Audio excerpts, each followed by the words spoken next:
Hello future doctors. आज जो हम लोग बात करने वाले हैं दैट इज अ बैकलॉग।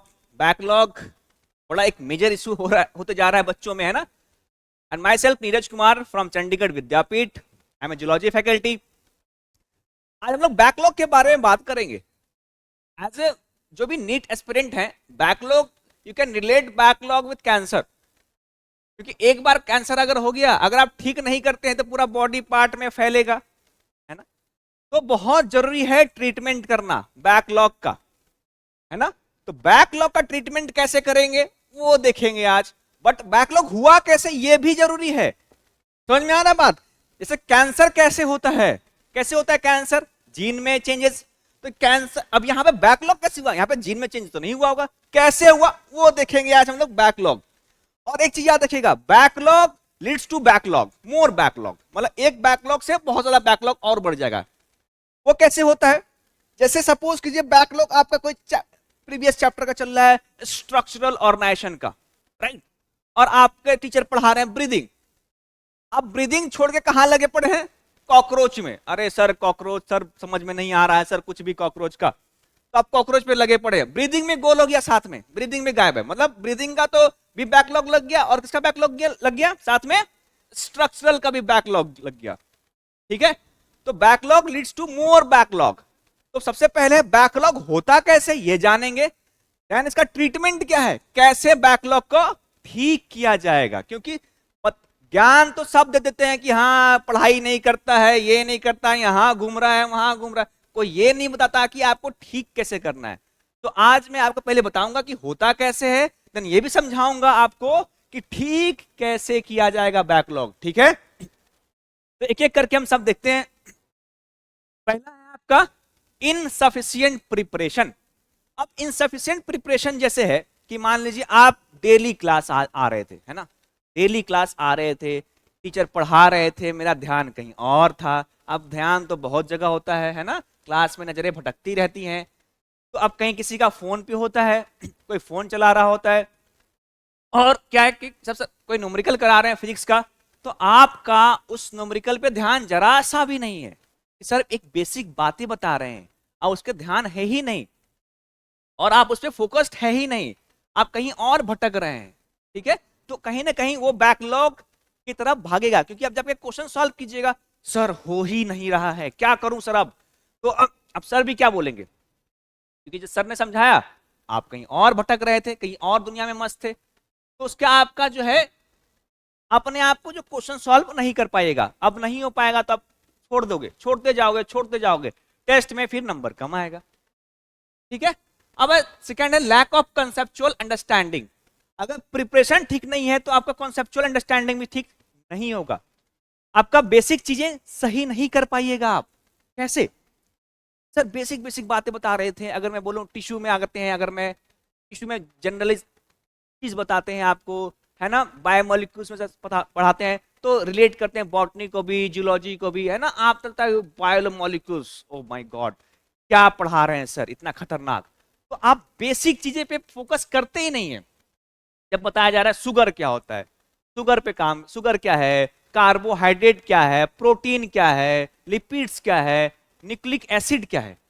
ठीक है। तो आपको बेसिक आइडिया पता है नहीं है। ये बायोलॉजी की बस बात नहीं है, केमिस्ट्री में सेम अप्लाई होता है। आपको पता नहीं होता कि बफर क्या होता है, हैं?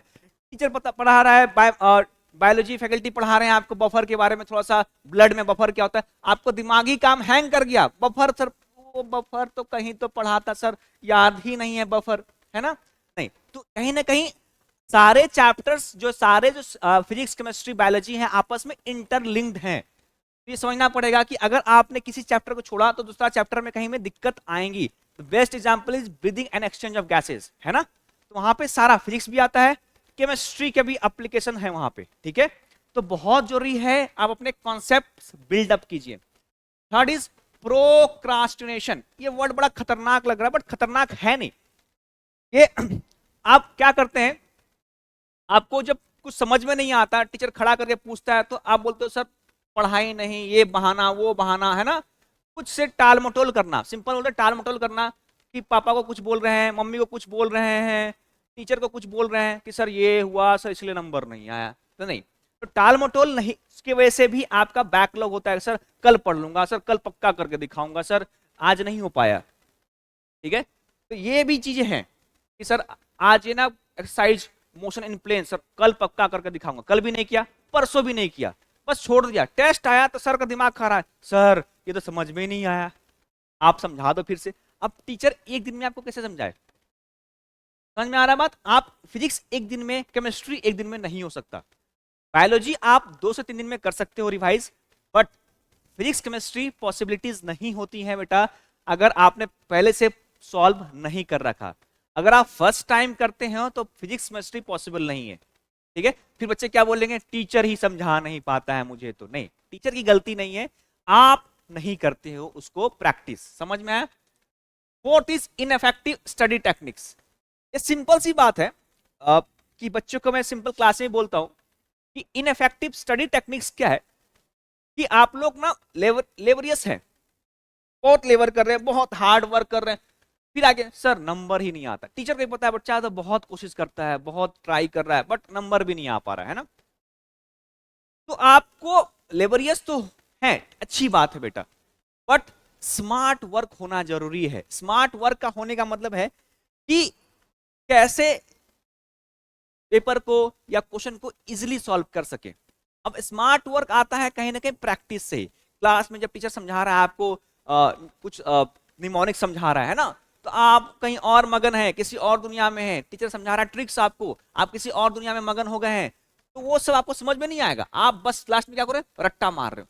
अब जब रट्टा मारते हैं फिजिक्स का, न्यूमेरिकल्स के जो फॉर्मूला, केमिस्ट्री का भी रट्टा मार के बैठे हैं, फिजिक्स का भी मार के बैठे हैं, जाके बस जब क्वेश्चन प्रैक्टिस करने बैठे भूल गए, अरे सर ये कैसे था, ये तो मैं भूल गया।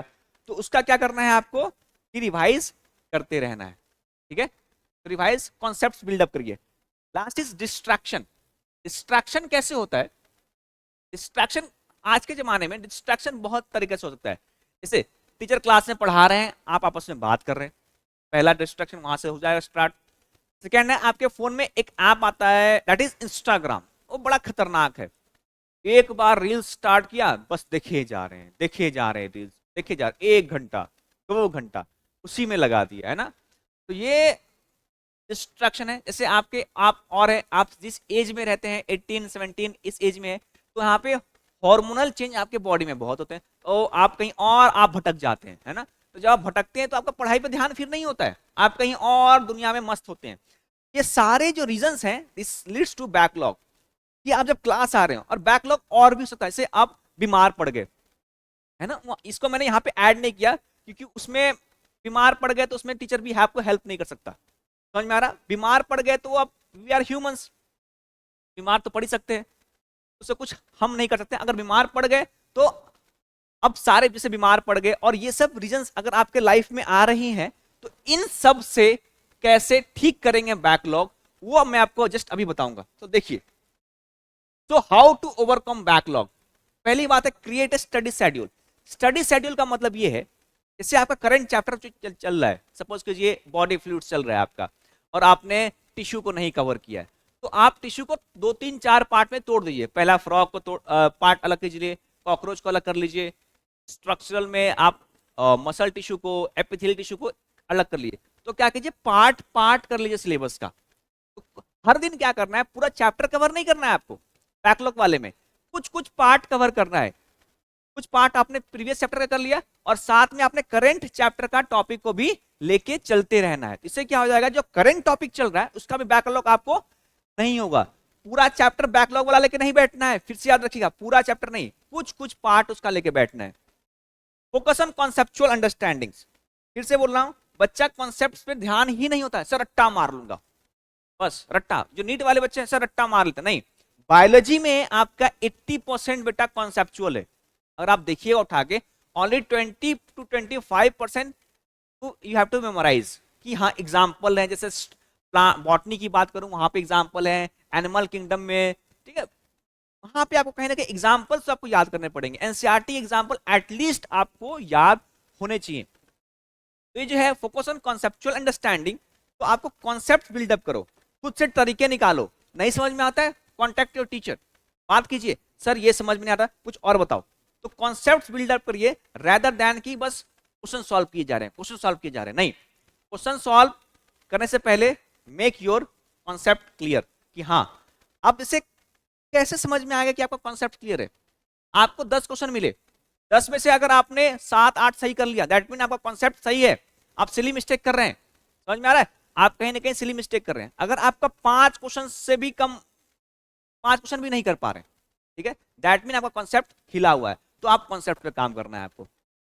रेगुलर प्रैक्टिस, रेगुलर प्रैक्टिस में क्या आता है, जैसे किसी सर ने पढ़ा दिया आपको, मोशन इन प्लेन पढ़ा दिया, या फिजिक्स में पढ़ा दिया, केमिस्ट्री में एटॉमिक स्ट्रक्चर पढ़ा दिया, राइट, तो उसका क्या करना है, आपको घर में जाके डीपीपी मॉड्यूल सॉल्व करनी है और उस चैप्टर का उसी टाइम खत्म करना है। ये नहीं कि जैसे एटॉमिक स्ट्रक्चर खत्म हुआ तो उसी टाइम उसको भी खत्म कर देना है आपके डीपीपी और मॉड्यूल को। कोई भी डाउट्स रह गया, डाउट्स को भी क्लियर कर लीजिए क्लास में, या तो आप जब डाउट का सेशन लगती है आपकी तब जाके उसको क्लियर कर लीजिए। ऐसा नहीं कि सर कर लेंगे बाद में कर लेंगे, नहीं, तभी ही क्लियर कीजिए। अगर कोई कॉन्सेप्ट आपका छूट गया है तो आप तभी आप उसको क्लियर भी कर सकते हैं। इसलिए रेगुलर प्रैक्टिस बहुत जरूरी है। साथ में आपको नोट्स में भी सर मतलब क्लास में सर जो क्वेश्चन कराते हैं साथ में उसको भी करते रहिए। अब जैसे जो बीमार पड़ गए, सर नहीं आ पाए, तो वो भी जो पूरा स्लाइड देखिए जो सर ने पढ़ाया, उसको खुद से एक बार रिकॉर्डिंग देखिए। रिकॉर्डिंग देखने के बाद आप क्या कीजिए, प्रैक्टिस कीजिए बैठ के, सारे न्यूमेरिकल, सारे थ्योरी पार्ट सारे कीजिए। तो आता है use effective study techniques. Study techniques में बोला कि आप लोग जैसे निमोनिक्स इज बेस्ट, जैसे बायोलॉजी में बोलूं एग्जांपल याद करने के लिए निमोनिक्स, बॉटनी वाले सर मैम जो पढ़ाते होंगे, है ना, जियोलॉजी में जो सर मैम पढ़ाते होंगे आपको निमोनिक्स बताते होंगे, बेटा ऐसे एग्जाम्पल याद कर लो, ऐसे एग्जाम्पल याद कर लो। फिजिक्स वाले भी सर भी समझाते होंगे आपको, है ना, कि ऐसे जो है कॉन्सेप्ट्स को रखो। केमिस्ट्री वाले भी सर समझाते होंगे निमोनिक्स में कि कैसे एलिमेंट्स याद करना है, सीक्वेंस याद करना है, फॉर्मूलेज याद करना है। तो वहां पे आपको ये सब बिल्ड अप करना पड़ेगा, ये सब मेमोराइज करना पड़ेगा, है ना। कहीं ना कहीं कुछ चीजें हैं जो आप 2-3 बार प्रैक्टिस करते हैं तो आपके दिमाग में फीड हो जाता है।